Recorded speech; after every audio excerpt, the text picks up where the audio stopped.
Hi, I'm Clarissa, and today we're going to be working on some yoga poses to stretch out our shoulders and to also reduce possible injuries in shoulders to keep us healthy and safe. For our first stretch, we're going to start with our fingers entwined. As we interlace the fingers, letting our knuckles stretch out and our shoulders round in. So you feel a big shoulder widening. As our ribs lift tall, we push the palms out, reaching the back of the shoulders forward. As our ribs lift tall, guiding the shoulders over towards one side, moving them towards the other side.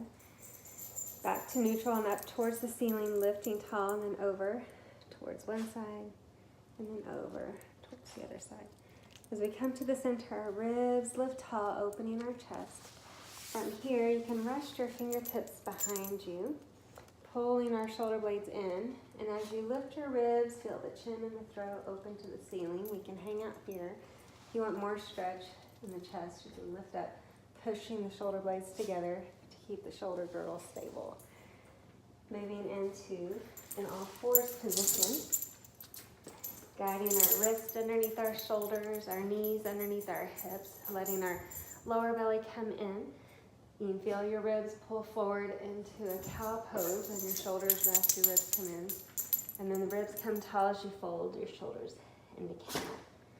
You can do that several times. As we come back to neutral, we can move shoulder towards the hip on one side, shoulder towards the hip on the other side.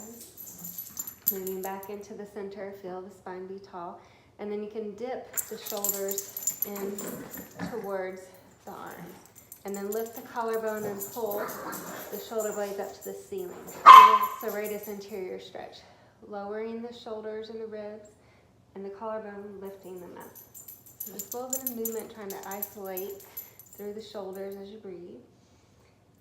And then from here, walking our arms forward and pulling our collarbone towards the floor into a puppy pose as the shoulders, back of the shoulders rest, the tailbone pushes up towards the ceiling.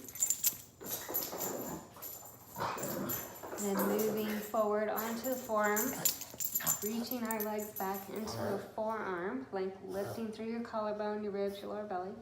As we rest our ribs and our tailbone, our shoulder blades rest back as we open forward into Sphinx.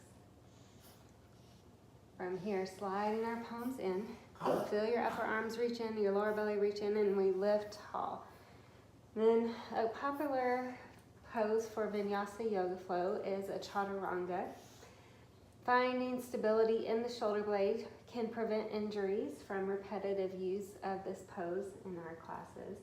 So as we feel the collarbone lifting, the ribs lifting, the lower belly lifting, our elbows bend towards our ribs, just to the point that you feel like you can't hold yourself up anymore, and then you can let your hips rest and your collarbone open to cobra, so you can still lift your arms if you wanted to, and fold our hips all the way back and rest in child's pose. And then we can hang out in child's pose. You can tuck the toes to downward dog, lengthening through your fingertips, through your shoulders and your hips. As our feet come towards our hands, our body finds forward fold. And from here you can just rest. You can bend the back of the hands towards the floor. You can send the hands underneath the feet. You can stay bent knees, you can lengthen out the legs and feel the weight of the hands pulling out the shoulders in our gorilla pose. As our hips press back, our inhale stretches us up halfway. You can feel it reach in your spine, maybe the legs too. As our heels push in, you can inhale and stretch it all the way. With our arms resting out to our side, getting a little bit of movement, wrist, elbow, shoulders folding in and out. And then as our hands rest at our lower back, they can stay. You can rest the forearms together. You can create a reverse namaste, or interlacing our fingers and guiding our knuckles towards the floor and helping our shoulders reach towards each other. Maybe a little bit of movement forward and back, or side to side. You can keep those movements, or inhale the ribs tall, tailbone pushing back. As our heart reaches towards our thighs, our hands can hang out on the hips, or as our squeezing of our shoulder blades stretch the knuckles towards the ceiling, you can rest the head and the neck. Fingertips release into the floor. Inhaling, lifting lifting halfway, and then inhaling all the way tall. Resting our arms out to the side and let your shoulders have a little bit of movement. From here, we're gonna move into an eagle pose balance, planting one foot to the floor, letting the other thigh cross over. The same arm as the top leg comes under, with either our hands at the shoulders or the back of the hands together or the palms. As our inhale lifts our ribs, our exhale relaxes our shoulders, and we can pull the elbows out, so widening the shoulder blades. As our ribs come tall, our tailbone pushes back behind us. Toe can stay on the floor, you can float it. Maybe the joints allow the toe to come behind the calf. Opening in the chest with each breath, even in a confined position. Then you can move to the other side. And whenever you're ready, stretching into a warrior two, one leg back, one leg forward. Lifting our ribs on the inhale, resting through the exhale.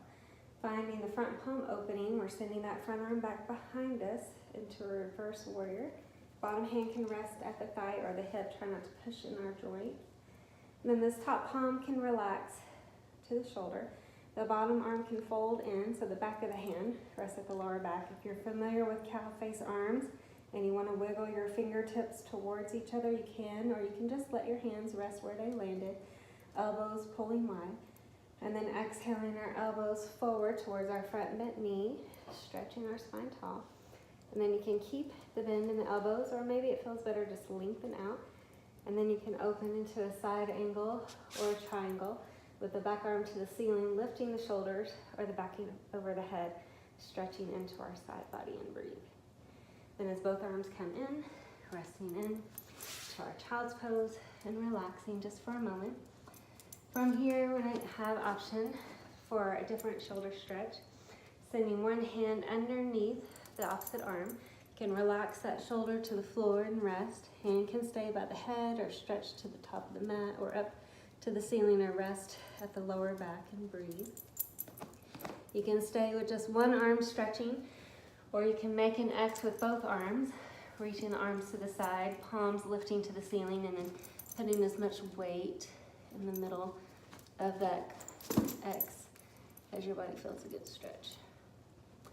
And then resting, the arms forward, letting the body release just a moment. As we come forward onto our bellies, lowering again with control, resting our arms out towards our side. You can roll over onto your side so that you're stretching out your shoulder blade. Legs can be straight. You can bend the top knee. You can bend the bottom knee, pulling into the shoulder and stretching. Just a moment to rest. And then moving to the other side whenever you're ready. Letting our body relax in child's pose just for a moment and rest.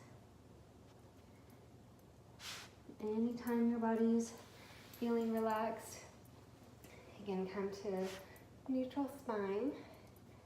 And I hope you enjoyed stretching your shoulders today. Namaste.